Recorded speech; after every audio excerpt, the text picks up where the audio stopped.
en neurobiología en la Universidad de Duke y es miembro activo de Society for Neuroscience y de International Society for Stem Cell Research.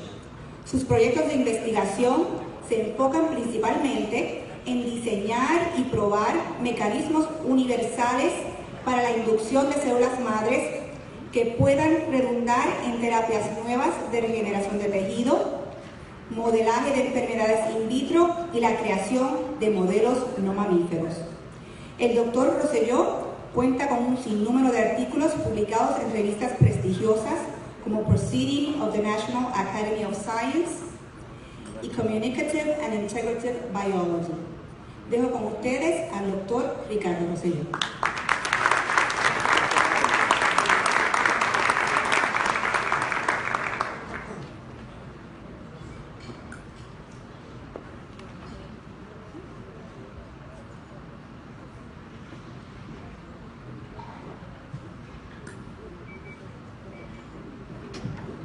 Bien, buenos días a todos y gracias por estar en esta gran actividad. Gracias a la doctora por agraciarnos con su presencia, y ciertamente los que no tenían un concepto anteriormente de lo que son las células madres, creo que han salido muy complacidos, y es lo que he escuchado en los pasillos después de la conversación. Así que nos ha hecho el trabajo a nosotros ahora un poquito más fácil, porque podemos entonces explicar un poquito algunos de la investigación específica que estamos haciendo.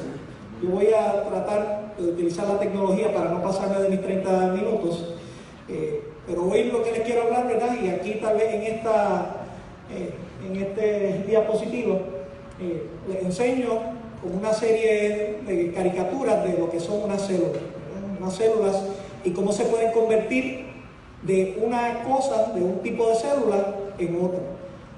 Y el concepto de lo que me gustaría hablarles hoy es de la plasticidad y de la reprogramación de estas células. La doctora tocó un poquito el asunto, sé que la doctora Pardo hablará con mayor profundidad en el asunto de la reprogramación, pero es importante porque nos permite a veces, y particularmente a los estudiantes que están aquí, empezar en una ruta científica, intentando contestar una pregunta, y desviándose a veces porque encuentra otras preguntas también que son un tanto más importantes o más interesantes para el investigador.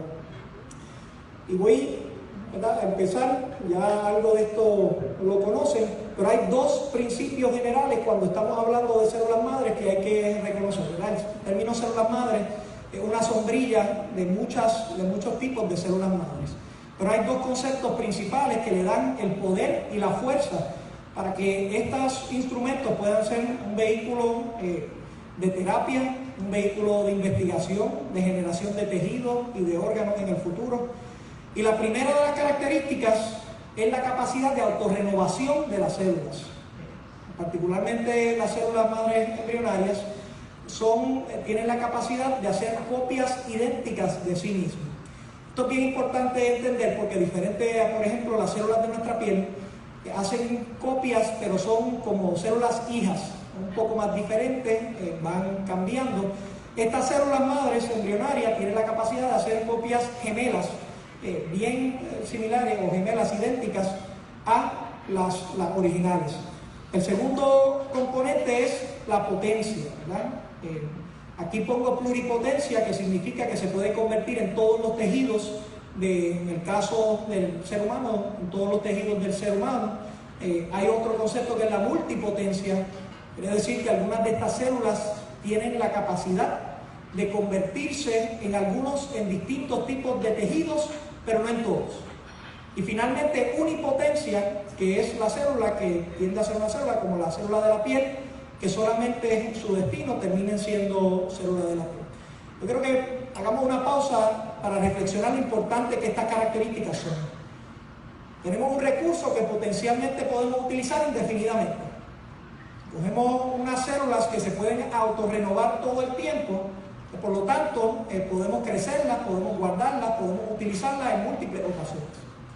Y el concepto de pluripotencia o de potencia significa que pudiéramos convertir estas células en cualquier tipo de célula o potencialmente en cualquier tipo de tejido y en cualquier tipo de órgano. Ahí uno puede comenzar a imaginar en el potencial que esto tiene a nivel científico y a nivel médico, de poder buscar terapias, de poder estudiar el porqué de algunas enfermedades, de poder anticipar mecanismos.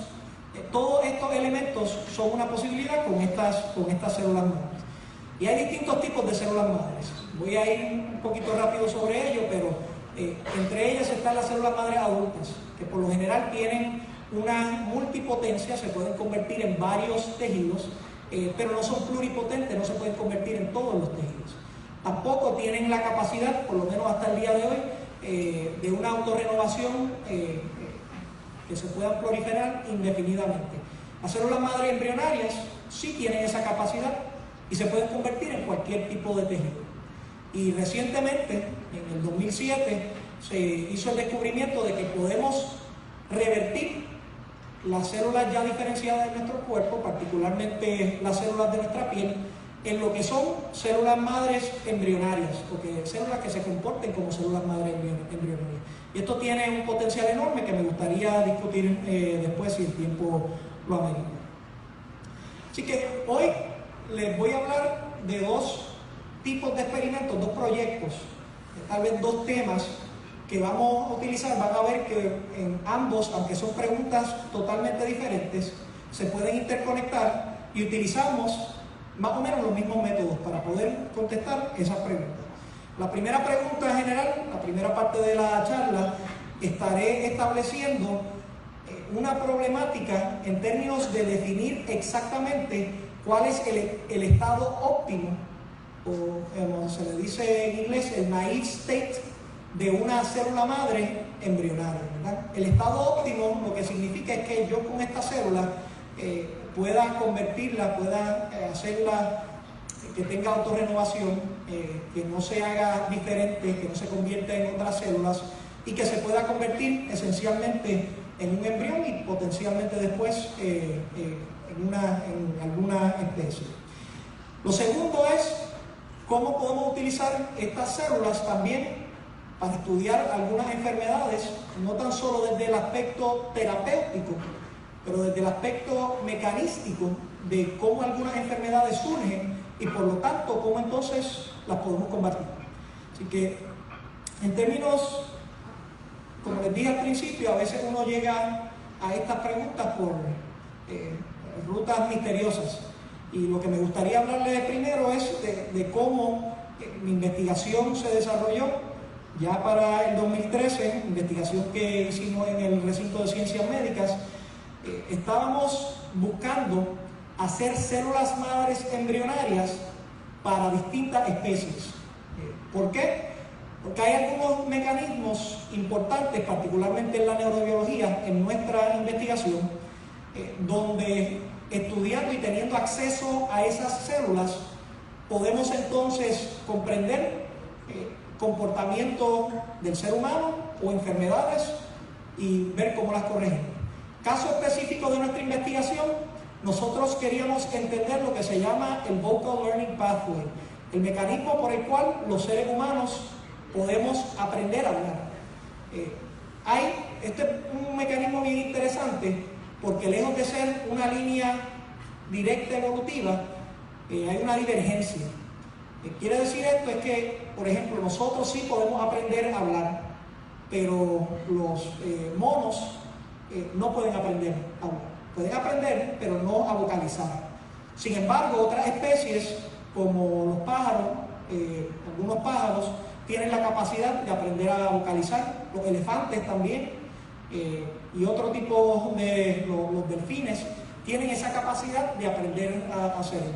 Y nuestra aspiración era poder identificar células madres, particularmente en la especie de las aves, con algunas aves que podían aprender a vocalizar y otras aves que no podían aprender a vocalizar, con el objetivo de poder hacer modelos de animales y poder estudiar células, particularmente neuronas, para ver si habían diferencias biológicas, diferencias moleculares en el mecanismo de la expresión vocal. Y en esa trayectoria pues estuvimos desarrollando células madres. Les voy a hablar de cómo lo hicimos. Pero lo cierto es que cuando uno está haciendo este tipo de experimentos, donde sí pudimos identificar células madres para lo que son los songbirds y para lo que son las gallinas, poder compararlas y ver las diferencias moleculares, hemos podido coger esas células iniciales, y esto es una investigación que hizo mi estudiante, se llama Ray Dye, pudo convertir esas células que nosotros inicialmente desarrollamos de células de fibroblastos, células de la piel, de lo que son tanto los songbirds como las gallinas, y convertirlas en neuronas. Y entonces pudimos examinar cuáles eran las diferencias moleculares de estas dos especies que son tan similares, pero que tienen una diferencia significativa en ellos. En este proceso teníamos que utilizar el modelo del ratón como un modelo control. Y en ese experimento nosotros queríamos crear lo que son animales transgénicos. Los animales transgénicos son animales donde podemos tomar estas células embrionarias, hacerle alguna modificación, insertarla en el embrión de otro animal y hacer un animal que tenga alguna diferencia genética específica. Por ejemplo, si queremos estudiar el gene del Human Growth Hormone, pues le podemos poner algunas de estas células ese gene para que se sobreexprese, y típicamente lo que uno esperaría de un fenotipo en ellos es un animal más grande, ¿verdad? De la misma forma podemos hacer animales fosforescentes, que les vamos a enseñar ahorita. Pero nos dimos cuenta de un obstáculo que es bien grande, es técnico. Para desarrollar estas células madres embrionarias toma tiempo y toma recursos. Toma tiempo, hay que desarrollarlas, hay que crecerlas, y tradicionalmente es un proceso de 2 a 3 meses y hasta 6 meses en poder desarrollar una de estas líneas celulares. Lo malo es que a veces algunas de estas líneas celulares no tienen todo el potencial para poder convertirse en un embrión, y por lo tanto a veces uno invierte muchísimo tiempo, muchísimos recursos en tratar de sacar lo que son estas células, pero no tiene el resultado después en términos de generar los animales. Y nosotros pudimos identificar 2 tipos de células, ¿verdad? Unas que le llamamos células madres embrionarias funcionales en los ratones, y otras que eran no funcionales, que no se convertían, que no aportaban al embrión nuevo que se estaba generando. Aquí les enseño una foto porque de primera instancia puedes ver lo que son las colonias de las células madres. No hay ninguna diferencia aparente entre lo que son las funcionales, las que están arriba, y las no funcionales. Y por lo tanto, haciendo ese experimento solamente por vista, se nos hace difícil definir cuáles son las que van a coger un giro que no es funcional y cuáles son las que sí van a coger un giro funcional. Decidimos hacer 2 preguntas fundamentales. La primera era, ¿qué es lo que hace una célula madre que llegue al estado potencial máximo, al naive state, relativo a las otras que le llamamos células madres que están en un prime state, ¿verdad?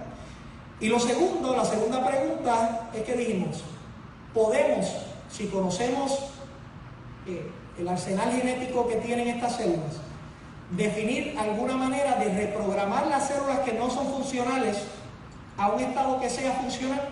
Al final les hablaré de por qué esto es importante. Pero esas son las preguntas principales que hicimos. Como estableció la doctora, en el 2007 se desarrolló una nueva tecnología que se llamaba los iPS cells, Induced Pluripotent Stem Cells. Esto quiere decir un cambio dramático en la percepción y el potencial médico también de estas células. Lo que quiere decir es que ya tal vez no tengamos que, en el futuro, porque todavía hay obstáculos, pero no tengamos que sacar estas células del embrión, sino que las podemos sacar del mismo paciente y reprogramarlas a que se conviertan en células madres embrionarias o que tengan ese comportamiento. Como les mencioné, la doctora Pardo hablará un poquito más sobre ello, pero ese es el concepto. El grupo de Yamanaka lo que hizo es que cogió un virus, un vector, le insertó una serie de genes y pudo reprogramar una célula de la piel a una célula madre embrionaria. Por lo tanto, utilizando ese mecanismo y ese conocimiento, nosotros hicimos un esquema experimental para ver las diferencias entre los dos tipos de células, las que son funcionales y las que no son funcionales. Debo decir que las funcionales y las no funcionales las sacamos de los mismos ratones, es decir, cogimos 10 ratones que te producían algunas que sí eran funcionales y otras que no eran funcionales, o sea que reducíamos la variabilidad entre los especies. Lo que quisimos hacer inicialmente era ver una serie de características que definen las células madres, ver los genes, la expresión genética, la actividad de la telomerasa, y después ver, en términos, eso es para ver la autorrenovación y la reprogramación, y después ver cuál era el efecto en términos de la pluripotencia. Aquí nuevamente cogemos de ejemplo tres tipos de ratones. Lo primero que quisimos ver es si había alguna diferencia en términos de la proliferación, cuán rápido se dividían estas células, y en términos de lo que es la telomerasa, que es un indicador, ¿verdad? La telomerasa ayuda, los telómeros permiten que la célula esencialmente pueda seguir de manera inmortal y nos permite entonces identificar las células que sean parecidas a células madres. En este caso, lo que era la proliferación, vimos las funcionales, las no funcionales y las células somáticas, y vimos que no había una diferencia significativa entre las células funcionales y las no funcionales. O sea que utilizando la proliferación, que es algo fácil de determinar, o la telomerasa, que también es algo fácil de determinar, no podíamos diferenciar entre las que eran funcionales y las no funcionales. Aquí está la data de la telomerasa. Por lo tanto, seguimos a otro paso. Utilizando los microarreglos, pudimos entonces determinar, hacer un análisis genético, de expresión genética, a ver cuáles eran los genes que se expresaban diferentes en un tipo de célula y en otro tipo de célula. Esto, utilizando la bioinformática, pudimos hacer una lista de prioridad de ver cuáles son los genes que tienen el mayor potencial de ser los que hacen la diferencia. Y entonces, aquí solamente una lista, ¿verdad? En términos de los ratones, había más de 22.000 genes que pudimos examinar, y ciertamente escogimos una lista de prioridad de cerca de 10 genes para poder identificar a ver si estos eran los que provocaban esa diferencia. Beneficios que te da la bioinformática también, además de poder hacer esa lista de prioridad, es que con conocimiento previo de otra investigación, uno puede hacer lo que es una red o un network de las interacciones y de las funciones que tienen esos genes, que te pueden ayudar entonces a determinar, a descartar o a investigar un nuevo gen en términos de su función. Pues lo que nosotros hicimos, ya que identificamos esas diferencias, cogimos células no funcionales, y de la misma manera que Yamanaka cogió un virus y le puso nuevos genes a una célula madre, o a una célula para convertirla en célula madre, nosotros cogimos las células no funcionales, le añadimos los genes que no se estaban expresando y estudiamos a ver si se reactivaba esa capacidad de ser pluripotente y de convertirse en un embrión.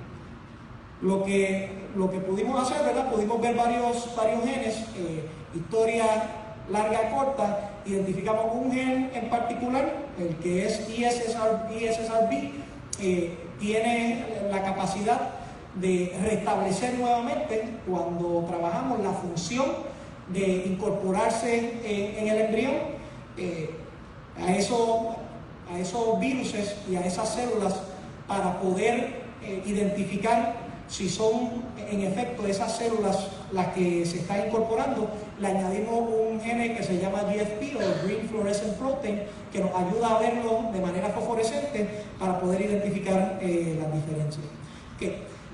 Habían distintas. ¿Por qué escogimos ESSRB para hacer este esfuerzo? Porque comparamos también, utilizando RT-PCR, la expresión de los genes, y vimos que ESRB y APRX eran los dos genes que más potencial tenían de diferenciación, que hacían un marco genético diferente a las células madres embrionarias en su estado óptimo.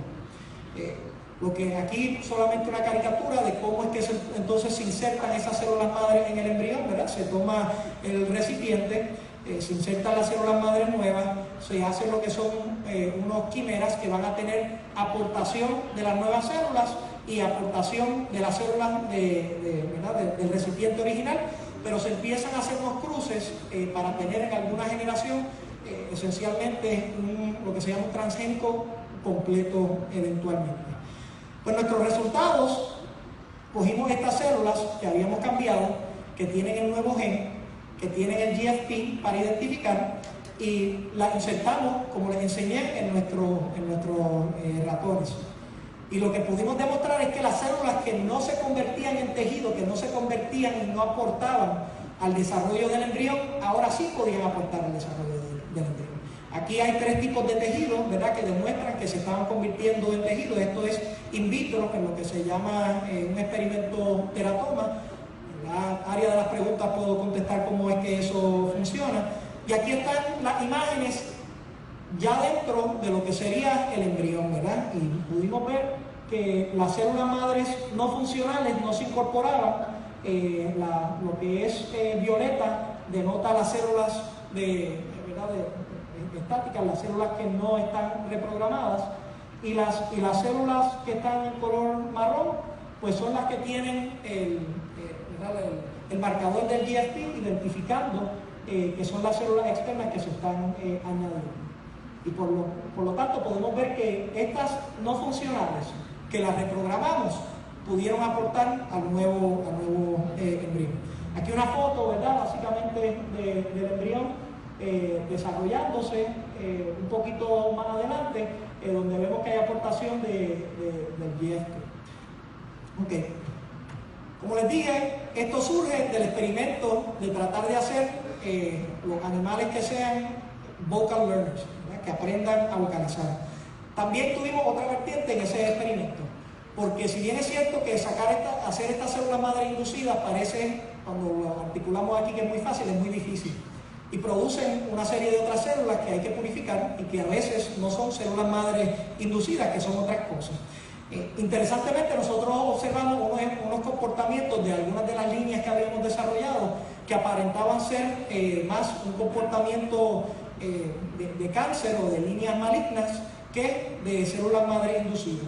Lo que optamos a hacer es empezamos a separar lo que eran esas líneas celulares para poder investigarlo y ver qué era lo que lo hacían diferente a las otras células madres.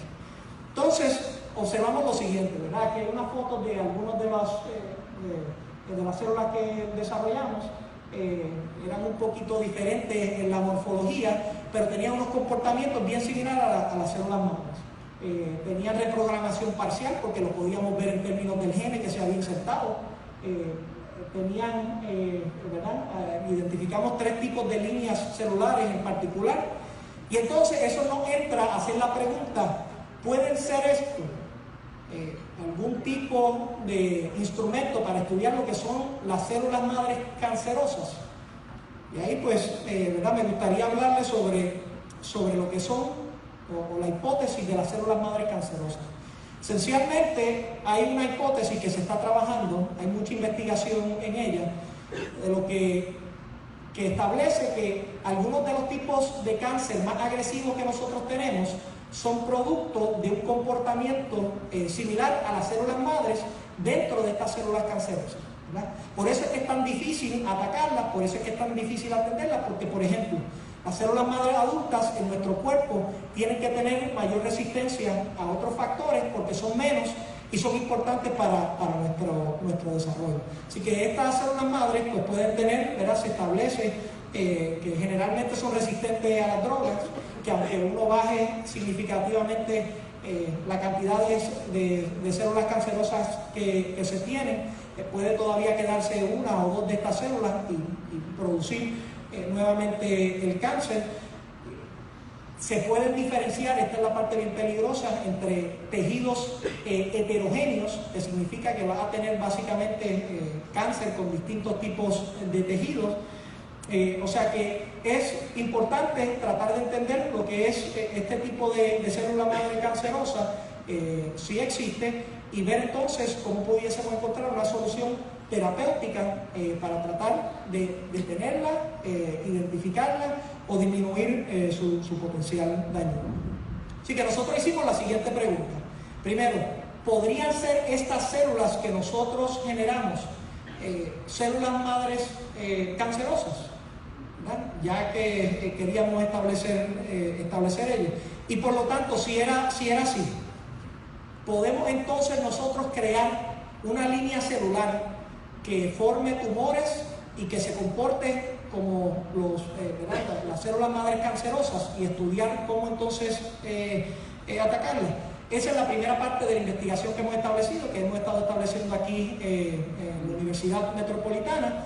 Y una segunda parte, que todavía está por desarrollarse, es ver si de alguna manera, utilizando nueva medicina, utilizando terapia genética, podemos reducir o limitar o impactar de manera directa esas células madres cancerosas para que no tengan el potencial devastador que así tienen. Hicimos lo mismo que en el experimento previo. Estudiamos cuáles eran en esas 3 líneas cancerosas que habíamos tenido y otras que utilizamos fuera de las que generamos, cuáles eran los genes que eran prevalentes en esa línea. Y aquí hay una lista de genes, ¿verdad? Después si quieren podemos discutir lo que implican, pero hay unos factores específicos que las caracterizan y que las hacen diferentes. Nosotros encontramos 3 líneas celulares y tenemos que decir que las 3 se comportaban muy diferentes. Habían unas líneas celulares de cáncer, ¿verdad? Que tenían el comportamiento de cáncer, que tenían una proliferación muy baja, que tenían una anormalidad cromosómica, y otras que tenían una proliferación muy alta y tenían una alta expresión de algunos genes particulares, de los cuales discutimos ahí. Todas tenían comportamiento de células madres pluripotentes, pero tenían, además de ello, otros factores adicionales. Por lo tanto, el primer experimento que quisimos hacer, nuevamente, misma caricatura que en el experimento anterior, era ver si nosotros podíamos recrear este estado de una célula madre cancerosa con los genes que habíamos identificado.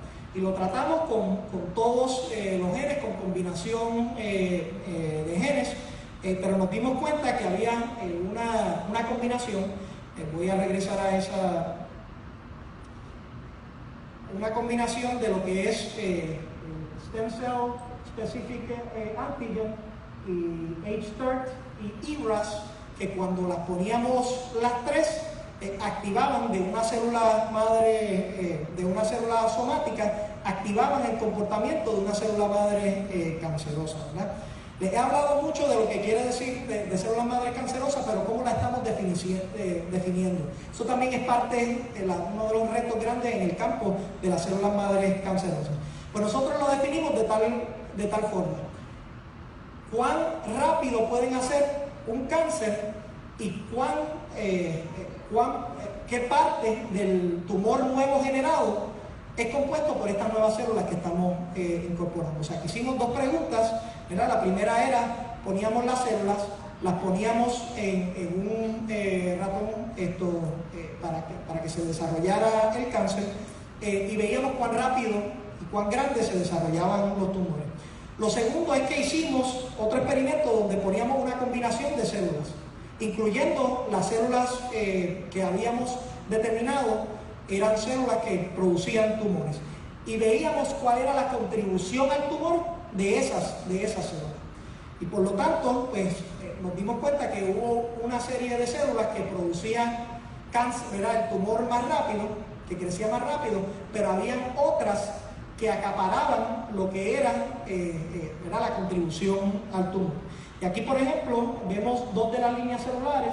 Una, básicamente, el 80%, aunque se dividió en el 33% de lo que eran las células, el 80% del tumor se establecía por las células madres o las células madres cancerosas. ¿Verdad? Que nosotros, para no llamarle células madres cancerosas, le llamamos células que inducen tumor, ¿verdad? Células que inducen a tumor. Y el segundo grupo, el que proliferaba rápidamente, se convertía entonces, más o menos el 55% se establecía la contribución del tumor.